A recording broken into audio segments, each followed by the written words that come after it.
हिमालय के पूर्वी छोर पर एक जनजाति है जिसे महिलाओं का साम्राज्य कहा जाता है।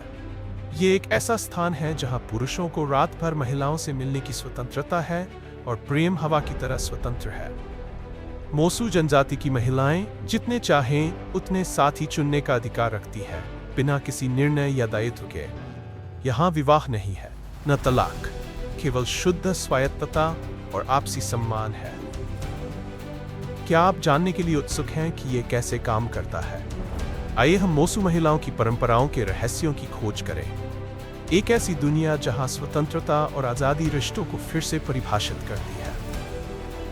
आप अगले हिस्से को मिस नहीं करना चाहेंगे। कल्पना कीजिए कि आप एक ऐसी दुनिया में कदम रख रहे हैं जो समय और परंपरा का एक और आयाम महसूस कराती है। आपकी यात्रा आपको यूनान, दक्षिण पश्चिम चीन के एक पहाड़ी धुंध से ढके क्षेत्र में ले जाती है, जो हिमालय की छायाओं की गहराई में गहरे रहस्यों में डूबी हुई है। वहां लुगु झील के किनारे बसा हुआ है एक प्राचीन समुदाय, जिसने आधुनिक दुनिया के मानदंडों को चुपचाप चुनौती दी है। यह है मोसू जनजाति, लगभग 40,000 लोगों का एक समुदाय, जिसका जीवन जीने का तरीका अनोखा है। तिब्बती बौद्ध धर्म से अपनी जड़ों को जोड़ते हुए मोसू ऐसे विश्वासों को थामे हुए हैं जो उनके चारों ओर की प्राकृतिक दुनिया को आत्मा देते हैं। पत्थर, पेड़, यहाँ तक कि हवा भी मोसू के लिए जीवित है, जिनमें आत्माएं हैं जिनका सम्मान किया जाना चाहिए, केवल देखा नहीं जाना चाहिए। वे पर्वत देवी गेमू की पूजा करते हैं, जो ऊंची चोटियों से उनकी रक्षा करती है। कहा जाता है कि वह उन पर आशीर्वाद बरसाती है जो उनका सम्मान करते हैं और हर सूर्योदय और छाया में खुद को बुनती है।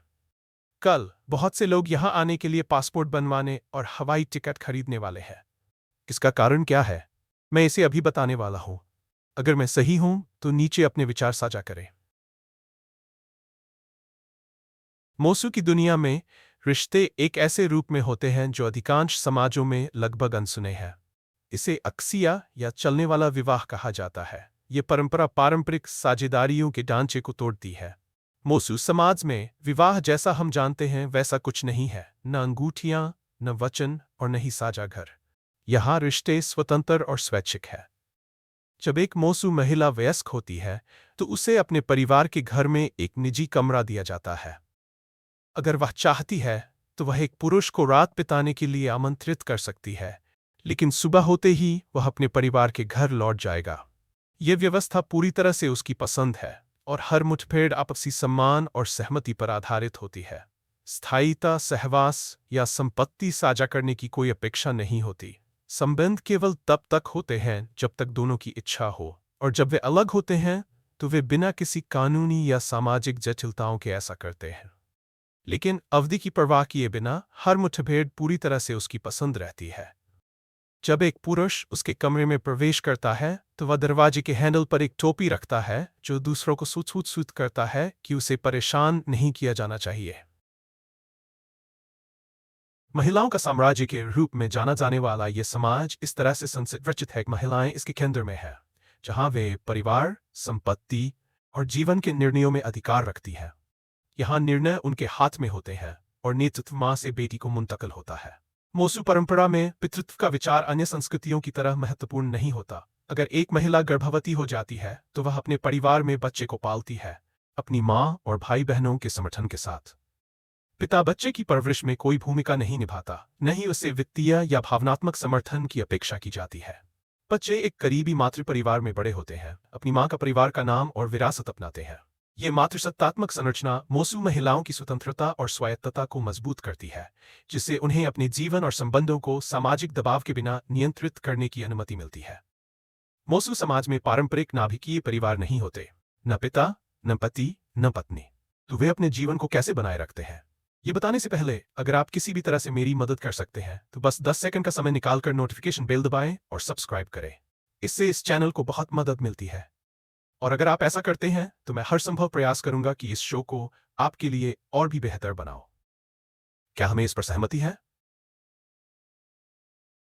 कल्पना कीजिए एक ऐसी दुनिया जहां विवाह या तलाक नहीं है, जहां पति या पिता जैसे शब्द मौजूद नहीं है। इसके बजाय परिवारों का नेतृत्व माताएं और दादियां करती हैं, एकमात्र सत्तात्मक संरचना बनाते हुए जो सदियों से मोसू जीवन की नींव रही है। इस मात्र सत्तात्मक मोसू समाज में यहाँ पैदा हुए बच्चे अपनी माँ का अंतिम नाम लेते हैं और मातृ परिवार द्वारा बिना ये चिंता किए बड़े होते हैं कि पिता कौन है। इस जनजाति के पुरुषों को पिता होने की जिम्मेदारियां नहीं सौंपी जाती। वास्तव में कई मोसू महिलाएं नहीं जानती कि उनके बच्चे के पिता कौन है और वे इसे पूरी तरह से सामान्य मानती है। परिवार के बंधन माँ की वंशावली के चारों ओर केंद्रित होते हैं। संपत्ति और परिवार का नाम माँ से बेटी को हस्तांतरित किया जाता है। उदाहरण के लिए स्थानीय कहानियां बताती हैं कि 3 या 4 पीढ़ियों की महिलाएं एक ही छत के नीचे एक साथ रहती है, घर को संचालित करती हैं और दैनिक जीवन को एक साथ प्रबंधित करती है। एक दादी या आहमी अक्सर परिवार की मुखिया होती है, जो महत्वपूर्ण निर्णय लेने और परिवार की परंपराओं को बनाए रखने के लिए जिम्मेदार होती है। बेटियां संपत्ति विरासत में पाती हैं और परिवार का घर बनाए रखती है, जिससे निरंतरता बनी रहती है, जो शायद ही कभी बाधित होती है। पिता की भूमिका का ये अभाव बाहरी लोगों के लिए असामान्य लग सकता है, फिर भी मोसू के लिए यह स्थिरता और निरंतरता का एहसास प्रदान करता है। माताएं अपने बच्चों की परवरिश पर पूरी नियंत्रण रखती है और बिना बाहरी प्रभाव के वे महिलाओं के बीच आपसी समर्थन पर आधारित एक वातावरण बनाती है। भाई और चाचा अक्सर बच्चों की देखभाल में मदद करते हैं, विशेष रूप से विस्तारित परिवार में, लेकिन वे पिता की भूमिका नहीं निभाते। इसके बजाय वे अपनी बहनों और भतीजियों की सहायता पर ध्यान केंद्रित करते हैं, जिसे मातृसत्तात्मक संरचना के भीतर पारिवारिक बंधनों को और मजबूत किया जाता है। आपको क्या लगता है कि एक परिवार की संरचना का विचार, जहां पुरुष पारंपरिक पिता होने और विवाह की जिम्मेदारियों से मुक्त है, क्या ये मॉडल अधिक स्वतंत्रता की ओर ले जाएगा या ये नए प्रकार की चुनौतियां पैदा कर सकता है? अपने विचार नीचे साझा करें।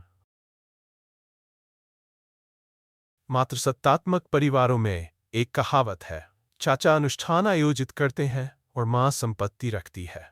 आमतौर पर मातृसत्तात्मक परिवारों में संपत्ति, उत्पादन और पारिवारिक खर्चों का प्रबंधन माँ या परिवार की सबसे सम्मानित और समझदार महिला द्वारा किया जाता है। मोसू की मातृसत्तात्मक प्रणाली लिंग समानता को भी महत्व देती है। श्रम को परिवार के सदस्यों के बीच एक विस्तृत और तार्किक तरीके से विभाजित किया जाता है। प्रत्येक व्यक्ति अपनी भूमिका को प्रभावी ढंग से निभाता है। मोसू लोग तिब्बती बौद्ध धर्म का पालन करते हैं। यहाँ परिवार की गर्व का आधार कारों की संख्या नहीं है, बल्कि दादी के कमरे में प्रदर्शित एक जोड़ी मोती के खोल है। हर साल मोसू इन खोलों को मंदिर में दान करते हैं और बड़े खोल के लिए उनका आदान प्रदान करते हैं। जितना बड़ा खोल, उतना ही अधिक परिवार का गर्व। बाहर काम करने वाले परिवार के सदस्यों की कमाई या प्रत्येक हाउसहोल्ड में योगदान दिया जाता है।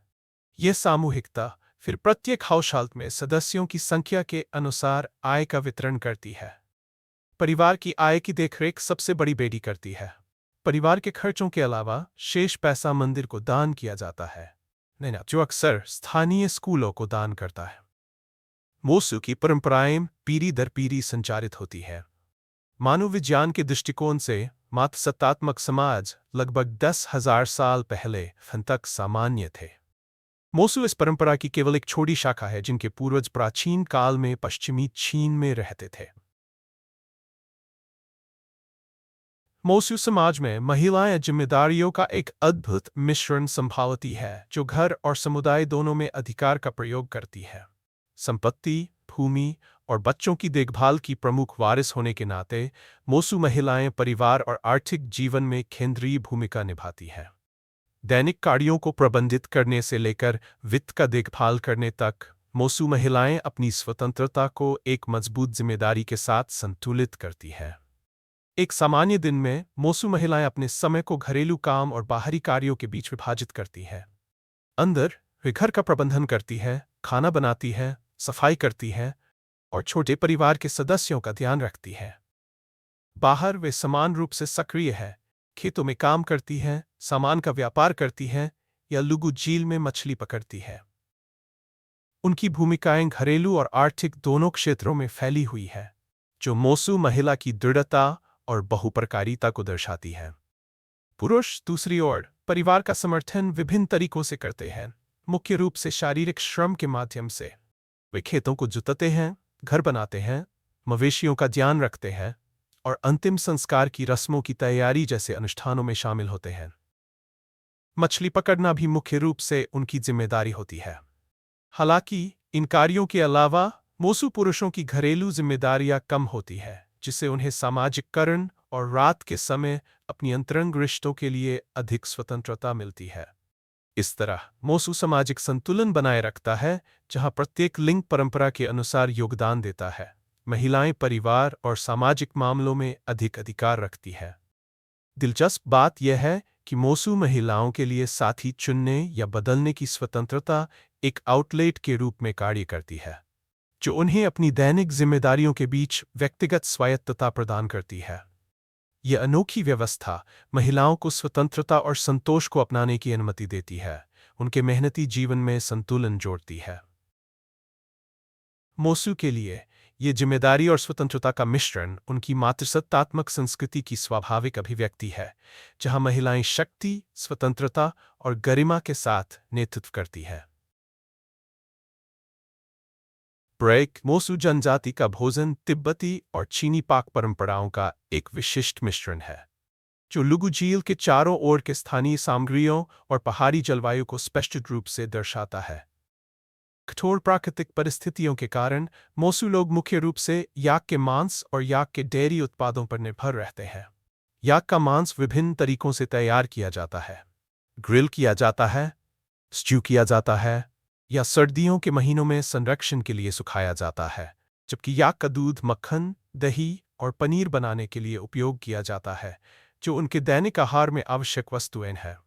याक का दही जब शहद या चीनी के साथ मिलाया जाता है तो एक विशेष मिठाई बन जाती है, जो स्वादिष्ट और पौष्टिक होती है। एक अन्य पारंपरिक व्यंजन है त्साम्पा, जो जौ के आटे, भुने हुए जौ को पीसकर से बनाया जाता है, जिसे मक्खन की चाय या याक के दूध के साथ मिलाकर एक त्वरित बिना पकाए का भोजन तैयार किया जाता है, जो मोसू लोगों की घुमंतू जीवन शैली के लिए उपयुक्त है। मक्खन की चाय, जो व्यापक रूप से पी जाती है, काली चाय की पत्तियों को याक के मक्खन और नमक के साथ मिलाकर तैयार की जाती है। ये पेय शरीर को गर्म और ऊर्जावान बनाए रखने में मदद करता है, जो ठंडी पहाड़ी जलवायु के लिए आदर्श है। ताजे मांस के अलावा मोसू याक और सुअर के मांस से सॉसेज और सूखे मांस भी तैयार करते हैं, ताकि उन्हें लंबे समय तक संरक्षित किया जा सके। ये स्मोक्ड स्वादिष्ट खाद्य पदार्थ अक्सर त्योहारों के दौरान आनंदित किए जाते हैं, जो सामुदायिक एकता का प्रतीक होते हैं। हालांकि पशु आधारित खाद्य पदार्थ उनके आहार में प्रमुख हैं। स्थानीय सब्जियां जैसे गोभी, आलू और देशी हरी सब्जियां भी उगाई जाती हैं और सरलता से तैयार की जाती हैं, ताकि भोजन का संतुलन बना रहे। त्योहारों के दौरान मोसू अक्सर दावतें आयोजित करते हैं, जहां दोस्त और पड़ोसी इकट्ठा होते हैं। घर का बना मक्का का शराब एक प्रमुख पेय है, जो मेहमान नवाजी और सामुदायिक एकता का प्रतीक है। इसके अलावा विशेष अवसरों पर, जैसे कि डंपलिंग और हल्के तले हुए स्नैक्स जैसे तले हुए चावल केक और तले हुए आलू के केक लोकप्रिय होते हैं, जो चीनी पाक प्रभावों को दर्शाते हैं। कुल मिलाकर मोसू का भोजन केवल दैनिक पोषण नहीं है, ये सांस्कृतिक मूल्यों, प्रकृति के साथ संबंध और पहाड़ी जीवन की दृढ़ता को दर्शाता है। उनका भोजन न केवल शरीर को पोषण देता है, बल्कि यह सामूहिक बंधनों को मजबूत करने का एक साधन भी है, जो मोसू जनजाति की अनूठी सांस्कृतिक पहचान को संरक्षित करता है। भाषा मोसू पहचान का एक महत्वपूर्ण हिस्सा है, जो पीढ़ियों को जोड़ती है और उनकी अनूठी संस्कृति का सार बनाए रखती है। मोसू लोग एक तिबेटो बर्मन भाषा बोलते हैं, जो इस क्षेत्र में गहरी ऐतिहासिक जड़ों वाली भाषाओं की एक शाखा है। हालांकि कई संस्कृतियों की तरह मोसू के पास कोई लिखित भाषा नहीं है। इसके बजाय वे एक मजबूत मौखिक परंपरा पर निर्भर करते हैं, ताकि वे छान, मूल्यों और कहानियों को एक पीढ़ी से दूसरी पीढ़ी तक पहुंचाएं। मौखिक कहानी, संगीत और नृत्य मोसू इतिहास और परंपराओं को बनाए रखने में केंद्रीय भूमिका निभाते हैं। लोक कथाएं, जो अक्सर बुजुर्गों द्वारा शाम की आग के चारों ओर साझा की जाती हैं, समुदाय के पाठ और किंवदंतियों को लेकर आती हैं, ये सुनिश्चित करते हुए कि युवा मोसू अपनी जड़ों और पहचान के साथ बड़े होते हैं। इन कहानियों के माध्यम से मोसू लोग अपने पूर्वजों की बुद्धिमत्ता को जीवित रखते हैं। पर्वत देवी, लुगु झील की आत्मा और उन रीति रिवाजों की कहानियां साझा करते हैं जो उनके जीवन के तरीके को परिभाषित करती है।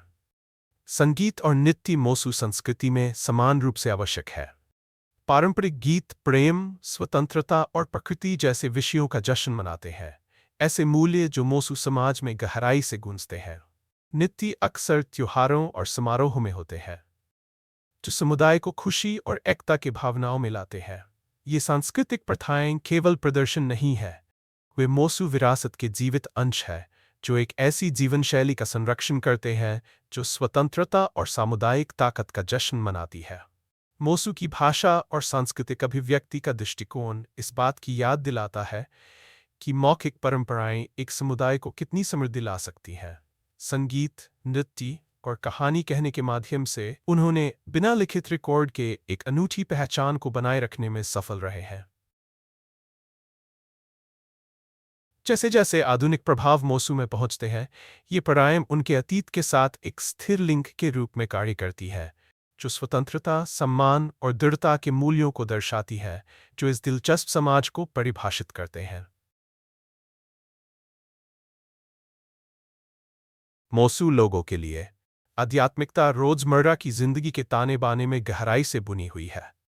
उनके विश्वास बुनियादी तिब्बती धर्म बुनियाद पर आधारित है, जो प्रकृति और उसमें निवास करने वाली आत्माओं का सम्मान करता है। यह आध्यात्मिकता अनुष्ठानों या समारोहों तक सीमित नहीं है, यह एक तरीके से दुनिया को देखने का एक तरीका है, जहां प्राकृतिक परिदृश्य पूर्वजों की उपस्थिति और आध्यात्मिक महत्व से भरा होता है। मोसू आध्यात्मिकता का केंद्र लुगु झील है, जो पहाड़ों से घिरी एक शांत और विस्तृत जलराशि है। ये झील पवित्र है, जीवन, विरासत और लोगों और उनके पूर्वजों के बीच निरंतर संबंध का प्रतीक है। मोसू के लिए लुगु झील केवल एक भौगोलिक स्थल नहीं है, ये एक आध्यात्मिक अस्तित्व है जो सम्मान और श्रद्धा की मांग करता है। ऐसा माना जाता है कि झील में शक्तिशाली आत्माएं निवास करती है, जो समुदाय की देखरेख करती है और उनके दैनिक जीवन में मार्गदर्शन करती है। इसके किनारे अक्सर इन आत्माओं का सम्मान करने के लिए अनुष्ठान और भेंट की जाती है, जो मोसू और उनके पर्यावरण के बीच पवित्र संबंध को मजबूत करती है। लुगु झील के अलावा मोसू लोग मानते हैं कि पूर्वजों की आत्माएं उनके जीवन और परिवेश को प्रभावित करती है। परिवार के पूजा स्थल आम है, जहां उन लोगों की याद में भेंट चढ़ाई जाती है जो गुजर चुके हैं। पूर्वजों की आत्माएं परिवार को मार्गदर्शन, आशीर्वाद और सुरक्षा प्रदान करती है। यह विश्वास पीढ़ियों के बीच संबंध को मजबूत करता है, पिछले परिवार के सदस्यों की याद और प्रभाव को घर में जीवित रखता है। प्रकृति और पूर्वजों की आत्माओं में उनका विश्वास ये निर्धारित करता है कि वे परिवार, रिश्तों और सामुदायिक जीवन के प्रति कैसे दृष्टिकोण रखते हैं। प्रकृति का हर पहलू, पर्वतों से लेकर झील और इन भूमि पर निवास करने वाले जानवरों तक, आध्यात्मिक मूल्य रखता है।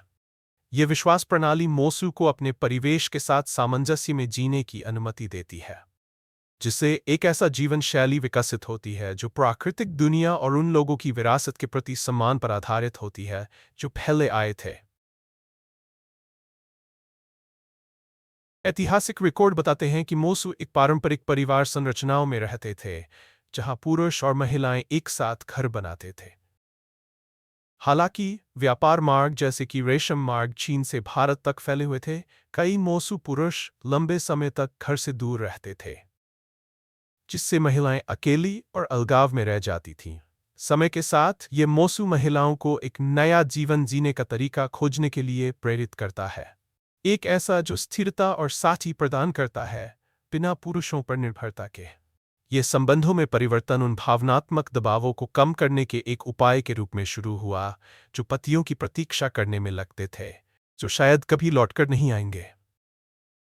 मोसू महिलाओं ने धीरे धीरे एक सामाजिक संरचना बनाई जहां बंधन स्वैच्छिक थे, जहां प्रेम और साथीता उनके शर्तों पर साझा की जाती थी, और जहां परिवार मजबूत और सहायक रहता था, चाहे पुरुष की उपस्थिति हो या नहीं। ये बदलाव केवल एक अनुकूलन नहीं था, ये मोसू संस्कृति का एक मौलिक हिस्सा बन गया, जो पीढ़ी दर पीढ़ी एक मूल्यवान परंपरा के रूप में हस्तांतरित होता रहा। 1970 के दशक से चीनी सरकार ने मोसू को अधिक पारंपरिक परिवार संरचनाओं को अपनाने के लिए प्रोत्साहित किया है, जिसका उद्देश्य उनकी प्रथाओं को व्यापक समाज के साथ मेल करना है। कुछ के लिए नाभिकीय परिवार बनाने या अधिक मानकीकृत समाज में समाहित होने का विचार आकर्षक है। धीरे धीरे इसने परंपराओं का मिश्रण किया है, जहां अब कुछ मोसू महिलाएं अन्य जनजातियों में पुरुषों के साथ औपचारिक विवाह का चयन कर रही हैं। इन परिवर्तनों के बावजूद अक्सिया प्रणाली मोसू विरासत का एक प्रिय हिस्सा बनी हुई है। जो लोग इसे जारी रखते हैं, उनके लिए अक्सिया व्यक्तिगत स्वतंत्रता और स्वायत्तता का एक अनूठा अनुभव प्रदान करता है। एक ऐसा संबंध जो परिवार को निकट रखता है, जबकि प्रत्येक व्यक्ति को स्वतंत्रता भी देता है। फिर भी जैसे जैसे नए प्रभाव क्षेत्र में प्रवेश करते हैं और अधिक मोसू शहरी क्षेत्रों में जाते हैं, अक्सिया की परंपरा एक अनिश्चित भविष्य का सामना कर रही है। बाहर की दुनिया बुला रही है, लेकिन कई लोगों के लिए अक्सिया की आत्मा उनके इतिहास, दृढ़ता और उस स्वतंत्रता की याद दिलाती है जो मोसू जीवन को परिभाषित करती है। हाल की अनुसंधान से पता चलता है कि मातृसत्तात्मक समाजों में, जैसे कि मोसू जनजाति, एक प्राचीन चीनी समुदाय, महिलाओं को पुरुष नेतृत्व वाले समाजों की तुलना में स्वास्थ्य लाभ हो सकते हैं। न्यू मैक्सिको विश्वविद्यालय की मानव विज्ञानी डॉ. स्यूभान मैटिसन के नेतृत्व में इस अध्ययन में बताया गया है कि अधिक स्वायत्तता और निर्णय लेने की शक्ति महिलाओं के स्वास्थ्य पर सकारात्मक प्रभाव डाल सकती है। हमारा अनुसंधान ये प्रमाणित करता है कि स्वायत्तता और संसाधनों तक पहुंच महिलाओं के शारीरिक स्वास्थ्य का समर्थन कर सकती है। डॉ. मैटिसन स्पष्ट करती है, दुनिया के अंतिम मातृसत्तात्मक समाजों में से एक के रूप में मोसू जनजाति ने दुनिया भर के लोगों का ध्यान आकर्षित किया है। लेकिन इस ध्यान में चुनौतियां भी हैं। पर्यटन और आधुनिक प्रभाव, जबकि आर्थिक लाभ लाते हैं, धीरे धीरे पारंपरिक मोसू जीवन को बदल रहे हैं, विशेष रूप से युवा पीढ़ी के लिए। हर गुजरते वर्ष के साथ शहरी जीवन, शिक्षा और तकनीक का आकर्षण मोसू समुदायों में गहराई से पहुंचता है, जिससे कई युवा लोग अपने पूर्वजों की परंपराओं से सवाल उठाने या यहां तक कि दूर जाने लगते हैं। पर्यटन के आर्थिक लाभ असंदिग्ध हैं, जो संसाधन और अवसर लाते हैं जो पहले दुर्लभ थे। फिर भी ये अवसर एक कीमत के साथ आते हैं। अब कई युवा मोसू शहरी क्षेत्रों की ओर शिक्षा या नौकरी के लिए आकर्षित हो रहे हैं, जहां उन्हें मुख्यधारा की जीवन शैली और मूल्यों से परिचित कराया जाता है। इन नए जीवन के तरीकों के संपर्क ने कुछ को नाभिकीय परिवार संरचनाओं और यहां तक कि औपचारिक विवाहों की तलाश करने के लिए प्रेरित किया है, जिन्हें बाहरी दुनिया के साथ अधिक संगत समझा जाता है। ये बदलाव उन लोगों के लिए एक चुनौती प्रस्तुत करता है जो तेजी से बदलते परिवेश में अपनी परंपराओं को संरक्षित करना चाहते हैं। इसके जवाब में कुछ मोसू परिवार और सांस्कृतिक अधिवक्ता अपनी विरासत को जीवित रखने के लिए काम कर रहे हैं।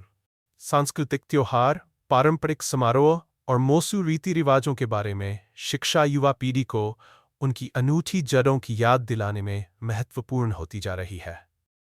ये प्रयास आधुनिकता के लाभों के साथ पहचान के संरक्षण का संतुलन बनाने का लक्ष्य रखते हैं, जिससे मोसू अपनी विरासत से जुड़े रहें जबकि आधुनिक दुनिया के साथ भी संवाद करें। संस्कृति के संरक्षण की चुनौती मोसू के लिए एक नाजुक मामला है।